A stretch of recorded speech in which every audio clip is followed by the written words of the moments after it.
Welcome to podcast number 4. I think we're up to now. Of course, with me is Jason Heim again. And Pete Garden. Yeah. And joining us today is Peter Snoop Jackson. Snoop Jackson. Morning, James. Thank you very much. And look, thanks very much for taking the time out to come and have a chat with us and be part of this. You've been the first guest we've had for this year. I don't know if that's a privilege, but I know what's coming up. Of course it is. At least you've shaved, which is nice, which is not what I can say for... first time you've shaved in 9 months and now suddenly you're going to abuse me with it, huh? Come on, man. Your eyebrows are almost joining your beard over here. Hey, come on, man. Man, I can't help the testosterone levels, man. You can't stop these things. Please. I wonder how that works for you on Saturday night, Jace. So, what on game day you mean? Huh? Yeah. Well, testosterone's always good for the game, isn't it? Bit of fire. All right, let's jump into it. Let's have a look at the matches and things that we had through round 3, which we've just finished off, 5th of the way through the season now. It's a bit awkward to say that sometimes, but those minor rounds are a 5th of the way down, and then we'll have finals and things coming up before we know it, right? But look, so round 3, I think we should just swipe straight to our magic, what is it, like Wayne's World? Bringing the table. Right, I'm bringing the table. So in the under-12s, we're now sitting with Brighton Old Coals on top in 1-2 spots. All right, yeah. In the under-12s. Brighton still holding the top spot compared with last week, but Old Coals stepping up into 3rd. South dropping out. Adelaide Uni taking that 3rd spot in the under-12s table. So look, it's still plenty of competition that's happening there, but Brighton looking exciting with the youngsters there, yeah. Yeah, that's exactly right. It's good, yeah. Good competition. In the 14s, Barossa stamped themselves into the top spot on the table now for the 14s. We're in 2nd spot last week, so they've stepped up there and knocked Brighton. That game actually, I reffed that game and they were lethal. They really, really were. Yeah, great. Good few players down there, and it was a good game to watch. Really exciting. Yeah, good. Yeah. So Brighton will be champing at the bit to get back up on the top in those 14s. There, those youngsters in that team. In the 16s, the Swarm. Have you heard of the Swarm? No, I haven't heard of the Swarm. This is our Woodville and Elizabeth under 16s team. Okay. So neither club had enough players individually for their 16s, but were ready and they had enough players through their development activity they've done. So they've combined this year, or co-joined this year, and developed the Swarm and doing very well, sitting on top of the table there. Had a win against the Barossa club. Was it this weekend? They would have played Barossa? Weekend before they played Barossa back to back. I was actually, I thought they'd lost this weekend and maybe they'd come off the top of the table. Yeah. But they're still on top of the table. Oh, right, okay.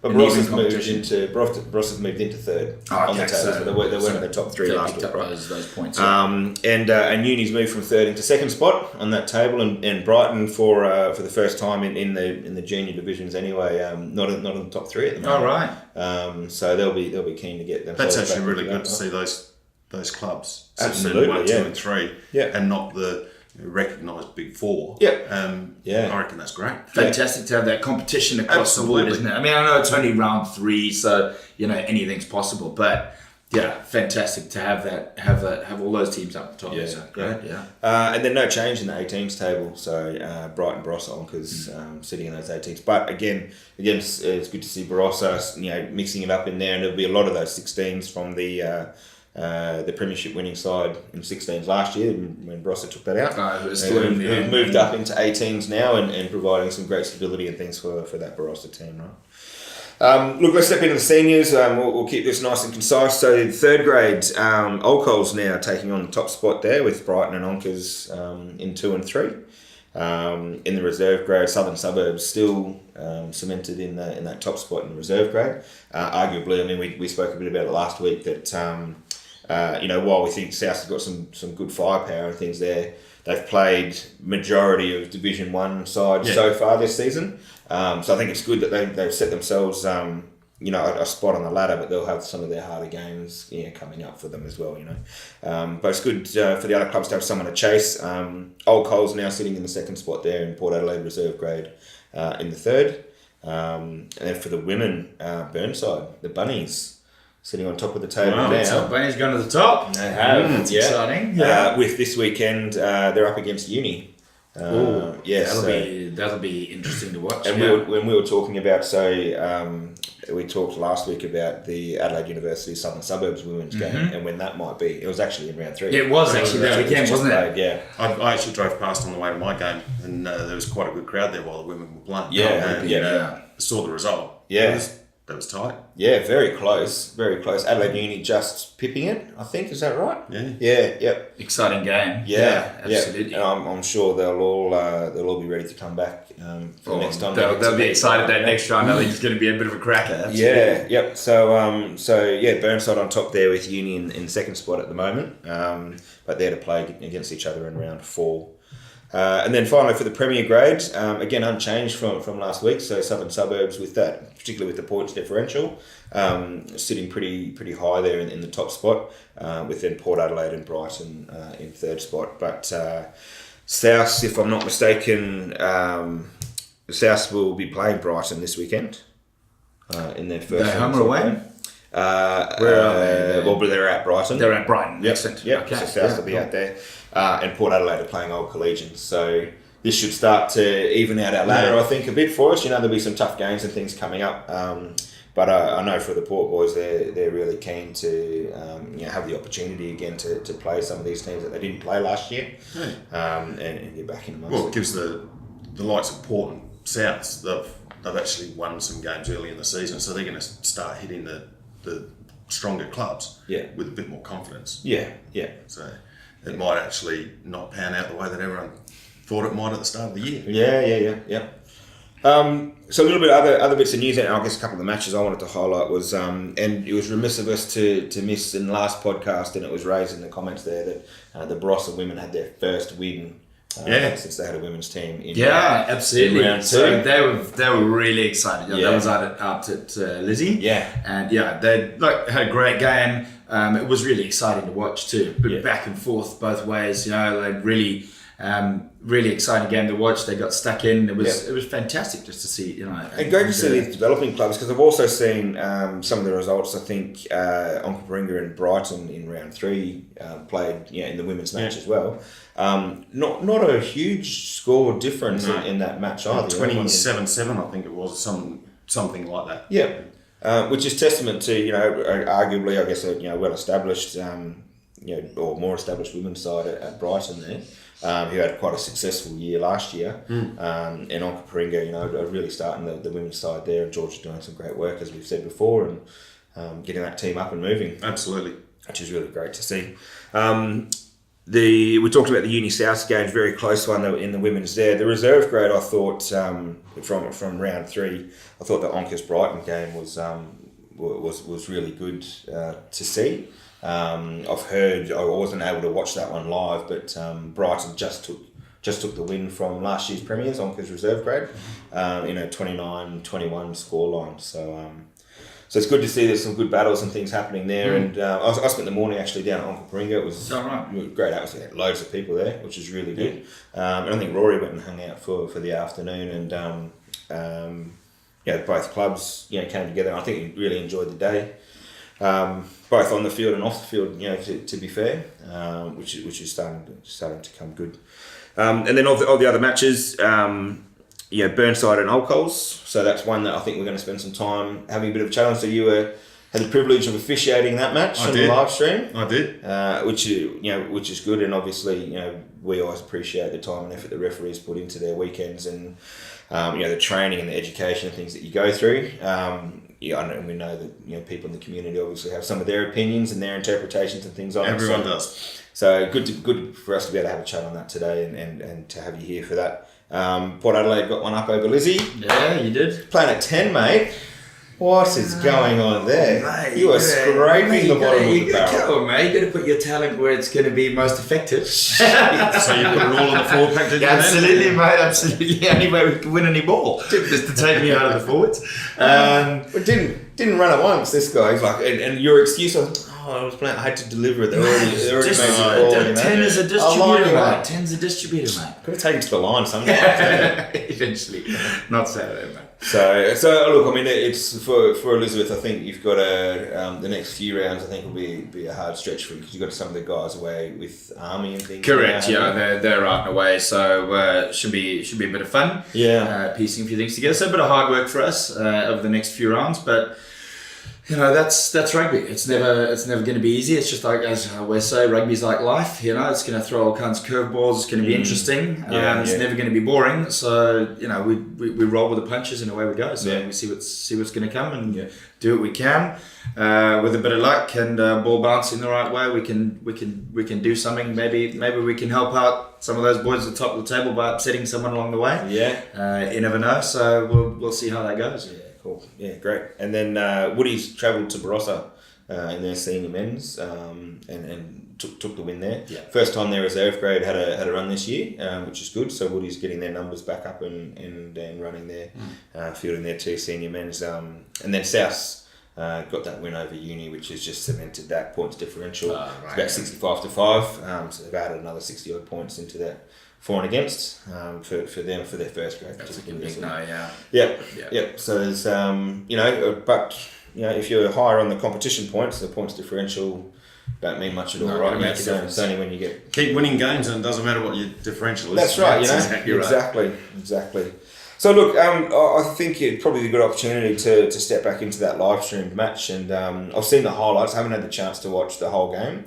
I've watched sort of 3 or 4 minutes of the highlights. I've got to make a comment on the pitch, mate. It looked wet and boggy out there, right? It wasn't ideal in the middle. The middle was really slippery. It's like Jason says. It's what it is. You can't change it. No, yeah. You just deal with it. So we know it's going to be like that. Whenever you get to Burnside, the cricket pitch in the middle there. When it rains, you know what you're in for. Yeah, absolutely. And look. We have had a lot of rain over the last week or so. Yeah. Certainly took some sting out of the rest of the pitch. The rest of the pitch was really good. Held up quite well. Mm-hmm. No issues with scrummaging. We'd dropped a couple in, both front rows coming down, but I think that was more not so much the turf, but, just front rows getting a bit tired at different times. Yeah, sure. Getting to know each other a bit better. Absolutely. Having a chat down on the ground, maybe. Have a cuddle in the lay down. Absolutely, mate. Everybody needs a rest. But look, the cricket pitch is what it is. It's the guys actually held up pretty well on it. I was expecting a lot more to go over on it, but it wasn't too bad. The handling wasn't affected massively, I don't think, by it. I always remember going to Burnside. If you're trying to run an angle through that middle bit, you just stay on the angle. Absolutely. Don't take direction. I have been up there playing and actually seen people run around the outside of the square rather than go straight through the middle. So but it's the rest of the pitch was good. Yeah, real good. Yeah, cool. So what was the final scoreline in that one off the top of my head was about 24-17. Is that right? 27 to 24? 27-24. Yeah, it was a bit closer than that. 27-24 was really tight. Yeah. Burnside scored a try with Nigel Lamsan. Yeah, right on the 80th. Just about. Yeah, we had enough time for the kick-off. My buzzer went as the ball was kicked off, so that was the final play. Yeah. But it was a good tight game. Yeah. Collegians opened Burnside up regularly on the outside. And they've got a lot of pace out wide. Super pace. Really, really good. I'll tell you what, if somebody catches them on a dry, firm deck, look out. Yeah. If they get enough ball, they'll just carve you up out wide. Yeah. Burnside's forwards were fairly dominant. Not having Jack Campion in the Collegians pack was a big loss, I think. Just with his leadership and obviously being a talented player. Yeah. What's Jack up to? Is he injured or is he? He was actually crook, flu, I think, and to the point where they suggested that he may have actually been in hospital. Oh right. So he was. Oh right, I was gonna make a joke, but that's maybe do that by message. Tell him how soft he is. That's right. But look, it's a big loss losing somebody like that. Absolutely, he'll make a big difference. Big leader, big voice out there for their forward pack. So just settles things down a little bit. Timmy Dawes took over as skipper and did a great job. Yeah. So, talking to look, I'm not a referee myself. I'm not a match official. I haven't done the training or anything like that. I've done some of the. It's never too late to start, eh? Oh well, look, I'm working on my fitness, right? You know, I've got Black Falcons to make it in first, and then I'll do some officiating, right? Yeah, it's got to be the pathway. Then keep working at it.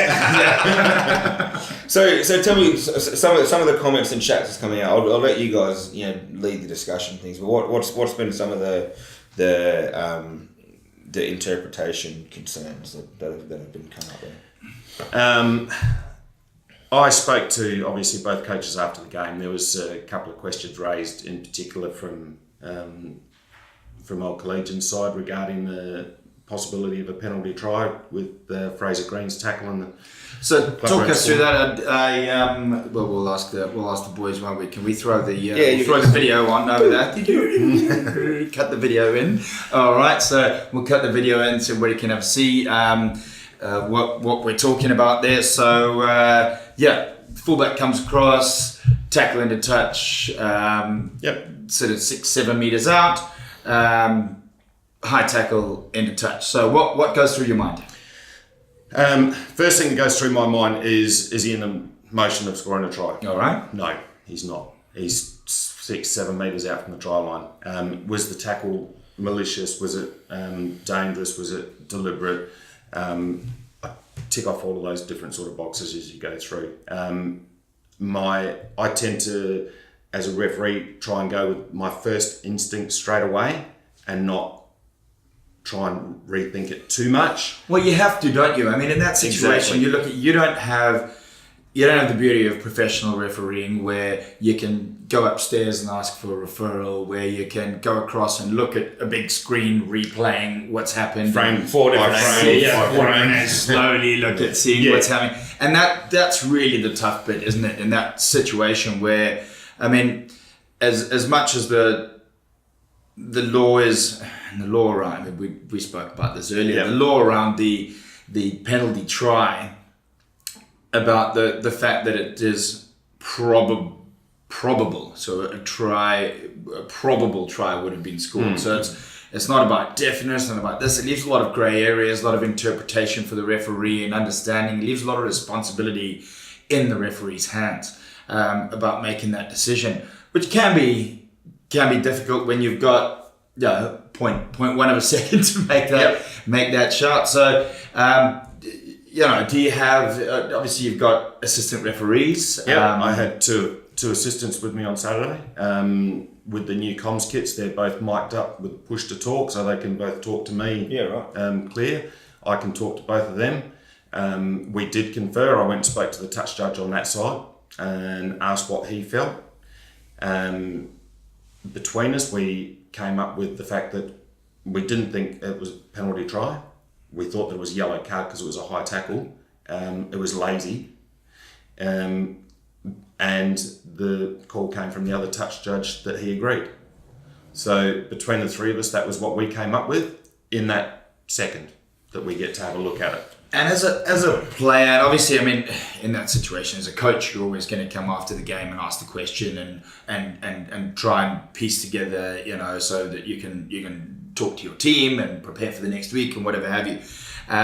But as a player on the pitch, so important to understand that referees made that call. How do we react to what's happening? I mean, any call. I mean, that's an extreme situation, extreme consequence, but. That was about what I was just thinking as you guys were talking there. I think you talk about some of the more professional games where you've got TMOs and video and all that sort of stuff. That's part of the beauty of community rugby, that a person or that match official or sometimes with some ARs goes, right, here's a decision. You go, cool, right, let's move on to the next bit. You're standing around, you're not watching video, you're not going, no, I don't know. And also, I mean, you can move on with the game, but it's I guess it comes back to a player, their responsibility to go, right, okay, don't agree or don't like it or whatever it is, but let's go and move on to the next bit. When that situation happened, I called Tim Dawes out, the Collegian skipper. I explained, after I'd spoken to the touch judge, explained our decision making. He walked away, he seemed quite fine. Whether he agreed or disagreed, he didn't show the emotion of either way. He just walked away happy with the decision that had been made. got on with the game. Well, Dawes is a mature young man at that, Absolutely. and he would have closed the door. He would have spoken to the players. He would have settled them all down and just focused on the game moving forward. So, and that's what we want from our community, isn't it? We don't want players throwing their hands up. We don't want players losing. It's about we're all, and it's about learning about life too. If something goes wrong in your life, you don't sit and throw your hands up and complain and blah blah. You close the door and you move on. And you do the next thing, and you learn from it and away you go. There's nothing you can change anyway. It's not like you can go back in time and turn it around or whatever have you. So, from that perspective, we, as Pete was saying, from a referee perspective, we really do appreciate everything that you guys do. We know the pressure that you guys are under, and just I suppose a big thanks from our side and what have you. And was there another incident that was of conversation as well? There was another one. There was another one of conversation. That I awarded a penalty to Burnside at halfway after Old Collegians had scored a try. Another one of their wingers that they'd scored. I think they scored 2 in 2 minutes or 3 minutes or something through the same winger. Yeah. And that boy needs to slow down because I couldn't keep up. Isn't there a rule about having to be in the 22? I was just inside the 22. Of course. I think we might have to check the replay on that one to see if he made it into the 22. I was actually thinking when he made the break, I thought, oh crap, here we go. And I've chased after him, and as I'm running, I'm thinking, please slow down when you beat that last defender. And he chose to continue to go fast. And crap, I've got to keep running hard. So I think I just got inside the 22, but one of my touches did point out that he was further up the field than me. Right. So I don't know if I owed him the beer for that. I was going to say, he would have started from there anyway. Yeah, so maybe I go back to him and say, well, maybe you were 20 metres behind the play when it got turned over. Yeah, so absolutely. Head start. Should have been up in line with it, yeah. Anyway, when the break was made and the last defender was beaten, there was a bit of a off the ball push and shove sort of thing between a Burnside player and a Collegians player, and some comments were passed. I didn't hear the comments. As I ran past, I caught it out the corner of my eye and told the guys to leave it, and nothing more was done between those guys. The Burnside fullback came past me, and then an Old Collegians player came past me and was using language and carrying on at the Burnside player. Wasn't going towards his teammates to congratulate them or anything like that. He was going for the Burnside player. Just being antagonistic and just didn't need to be using that language. Like you say, it's community rugby. It's in a place like Parkinson Oval, Kensington Gardens. There's kids running around everywhere, and when you're dropping that sort of language, it's just not necessary. I'm quite happy with people having general banter and sledging each other during the game, but we need to keep that sort of language out of it. Oh, absolutely. I mean, we've spoken enough about the values of rugby union, I think, so far in the last few weeks, but it is something that we value about our game, is that we hold ourselves under the microscope about respect for each other and respect for our opposition. And yes, there's banter that goes on here and there, and I mean I love that. That's 90% of the game is us shouting at each other when we're on the field, but it's all in good spirit, it's all in good fun, and we're having a laugh with each other. When that starts to get ugly and the guys really start to dig into some horrible language, it's just not an appropriate situation in community rugby. So no, good on you, Snoop. I think that's it's something that I actually saw last week. I think I sent a video as a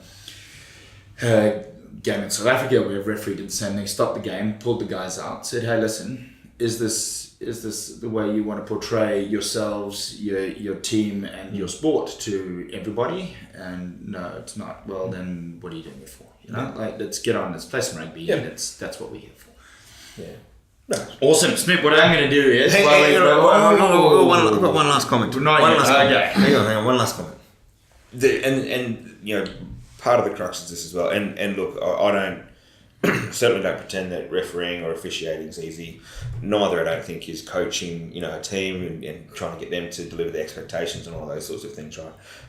But out of all of this, there's ample opportunity for anybody who has concern or has issue with stock of referees to grab themselves a law book and grab themselves a whistle and do some of the exams and things like that and get yourself accredited, and you'll get coaching from sideline and from current referees and all those sorts of things. Absolutely. And cross the chalk when you're by yourself with 30 other men or women out there and officiate a game.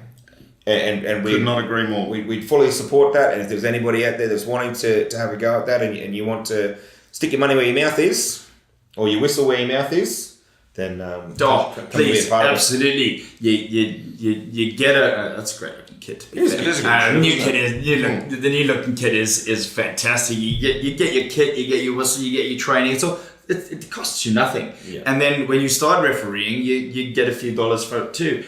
So particularly youngsters from a pocket money point of view, or anybody who's on the sideline and has some things to say, let's get you in the middle and get you involved. And tell you what, we need some referees. Oh, but also, I mean, who wants to watch rugby from the sideline when you can watch it from 3-4 meters away, right?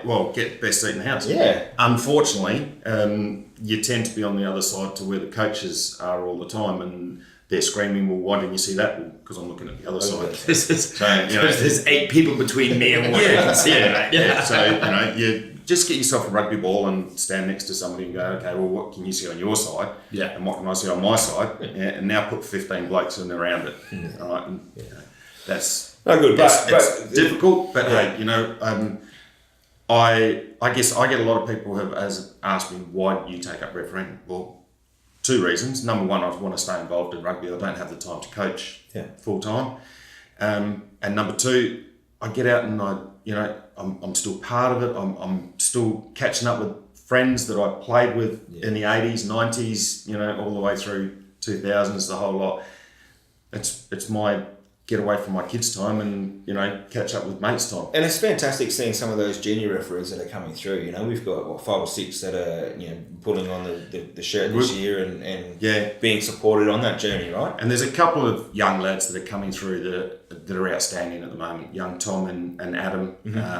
They've got really good futures, those 2 boys. And who's the young girl from Barossa who started doing some refereeing last year as well? That's Caitlin Watts, yeah. So she's involved there too. Well. So we really do. Caitlin Dowdall's in there. So we've got some really good youngsters who are picking up the whistle for the first time this year as well, starting to do some 12s and 14s games. And they need the right support as well. Oh, they do, and I think they're getting it. Yeah. We hope they're getting it from the community, and people are putting in their time and effort around those referees, because that's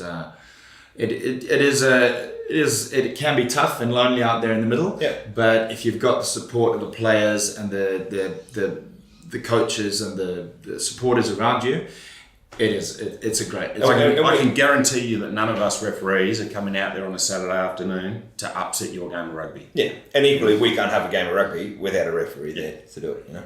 Anyway. Let's get this. What's your new game? Hey. Oh well, we'll give the old quick minute to go. Okay. See how we go. So I missed myself. We've decided. No. We'll just see. Well, it depends on how long it takes you to answer, doesn't it? Okay. So we just we'll fire a few. What we've decided is we're going to fire a few questions out to either our guest or if we don't have a guest, then maybe we'll hit up Pete for a few answers too. Maybe at some stage. But Snoop being our first guest in, we're going to go to just a few quick questions about you, your ideas about a few things about rugby and bits and pieces in the community and whatever. Okay. So, firstly, how many seasons did you play? How many seasons of rugby did you play? Juniors and seniors? Yep. 30. It's fast minute. 5. Quick minute. And how many have you been refereeing? This is my 3rd. Awesome.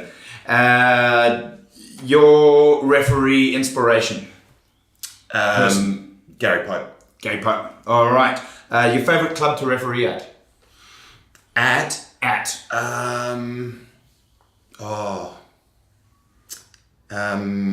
Souths. Souths. All right. Excellent.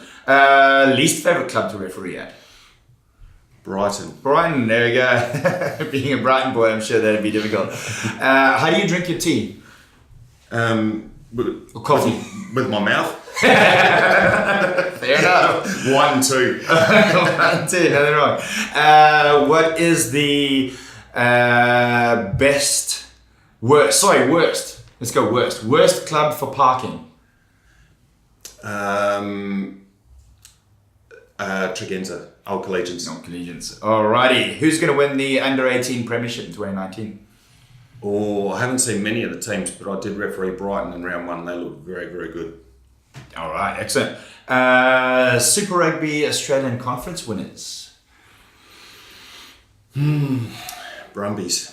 Brumbies are actually looking really good, aren't they? They keep getting away with those offside tries from the line out, you know. Sorry, move on. No, it's fair enough. You can get away.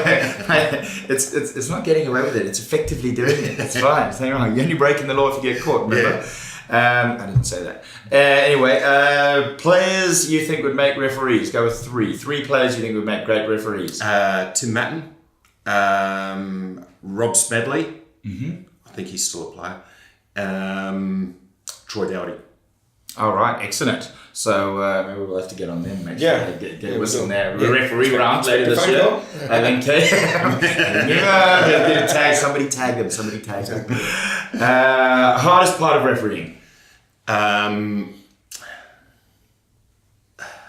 don't know. I really enjoy all of it. I guess the criticism from coaches after games, I guess, is probably the hardest thing. Is a tough one. All right, fair enough. Pre-game rituals. Anything you do specifically? Player or referee? Both. Let's start with playing. As a player, always wanted to be the last person out of the change room. As a referee, not a lot. I'm just super keen to get out there each week and actually do it. As funny as that sounds, I really do enjoy refereeing. So just want to get out. I just want to get out there and get into it. Yeah, cool. Awesome.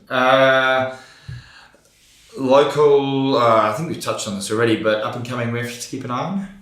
Yeah, locally. Tom and Adam definitely. Tom and Adam, yeah. The youngsters really good. Yeah. Both of them. Doing a great job, aren't they? Yeah. Awesome. Yeah, I was lucky enough to run touch for Tom a couple of weeks ago. And he did a really, really good job. First game of seniors, held his own really well for an 18-year-old kid. Did an outstanding job. Yeah, good. And then, I know it's only round 3, but I'll put you on the spot here. Who do you think is going to win the premiership this year?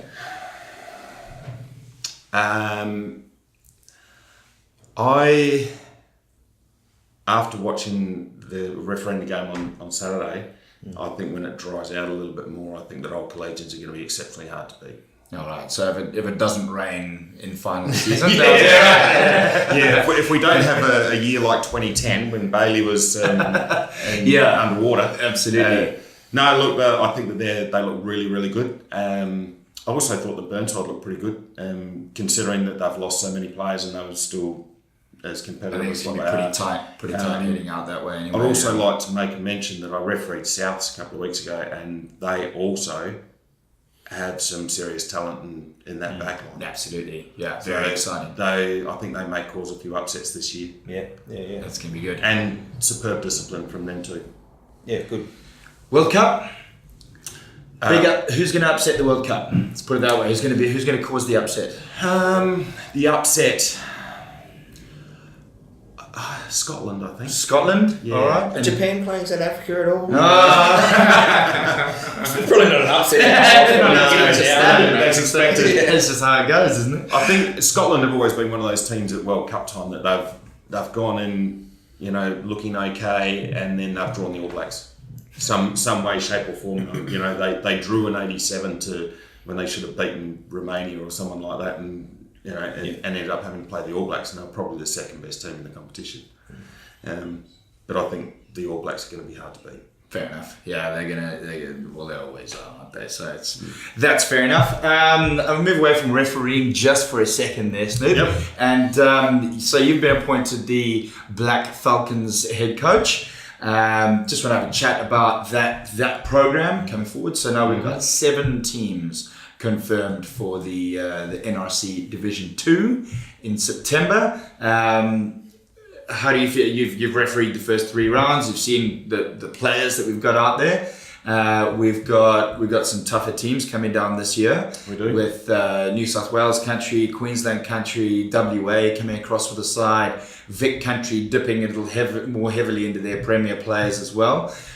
So it will be a tougher competition. From our talent we've got out there, and I know you're excited about getting involved again. Tell us what your thoughts are, what you're thinking moving into that. Look, super excited. The squad that we had last year and the way that they just gelled together was unbelievable. Myself and Kev Ashby certainly never expected that it would be as good as what it was. When you bring together guys from so many clubs and over 2 divisions, which we thought was going to be difficult. In years gone by, it wasn't so hard because we all played in one division, but having the 2 separate divisions last year made it a bit more difficult. But looking forward to this year, there's a few guys that have come back from injury. There's a few guys that have come back from semi-retirement, or a few of the older heads that are still hanging around. There's some exciting young juniors. There's some new prospects that have come from interstate, overseas, touch football, wherever. It's looking very promising. And look, we're actually super keen to get it started a little bit earlier this year rather than leaving it as late as we did last year. Not necessarily to have contact sessions during the year or anything like that, but more get together and try and get those relationships working better.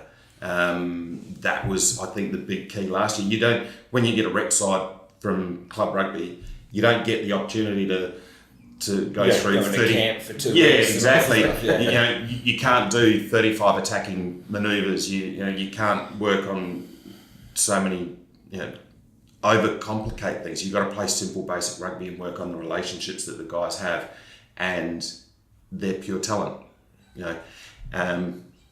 And last year it worked. It worked a treat.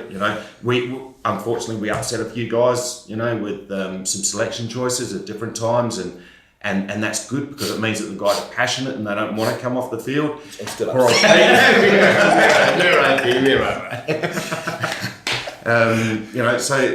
But it means that they're passionate. And I know that there's one guy, I won't name him, but there was one guy that sprung to mind last year that seemed really upset with a selection that was made during the series. I've reffed him this year. It was outstanding. He was probably the best player on the ground. So that's what you want to be seeing. You want to see some guys vying for positions, and there's certainly plenty of guys that are throwing their hat in the ring for the Falcons this year. Fantastic. And being that it's invitation, that's really, really exciting to hear. I mean, there is a lot of great talent in South Australia. We want to create opportunities for those guys to showcase that talent at a high level and be able to, particularly the youngsters, be able to put their hand up for an opportunity to take that step into. We've got this relationship with the Rebels. To be able to take that step and have that opportunity to go and train in the Rebels setup, and if they perform there, put their hand up and take themselves to higher honours. So that's really exciting to have that opportunity. And as you say, it was great last year. The bunch of guys who got around and really just got stuck in, it makes our community rugby through the season a lot more fun, because now you're playing against teammates, guys guys you've had a crack, guys you've played with. It's so much more fun and interesting than it is just some guys who play on the other side of the hill. I saw it on Saturday. Old Collegians Burnside, 2 guys that played in the Falcons last year having a bit of banter with each other. At one point, one of them says to the other one, "Oh, by the way, that's 1-0." About little shots they put on each other. A few minutes later, that's 1-1. That's great. That's what, and nothing violent, nothing dirty, but guys having a crack at each other and having a bit of banter at the same time. Absolutely. All come out of the Falcons. It was unbelievable how good it was last year. Yeah. Awesome. Well, as I say, that competition coming up in September, really exciting. What are the dates? 26th, 27th, 29th. Yep. And on the 29th, we've got the under-12s playing games in Regionals. between in that competition as well. So awesome. Be a really big day for those finals, and really exciting it'll be some really big hit. It's going to be some good rugby that weekend. So looking forward to that lot. Yeah, awesome.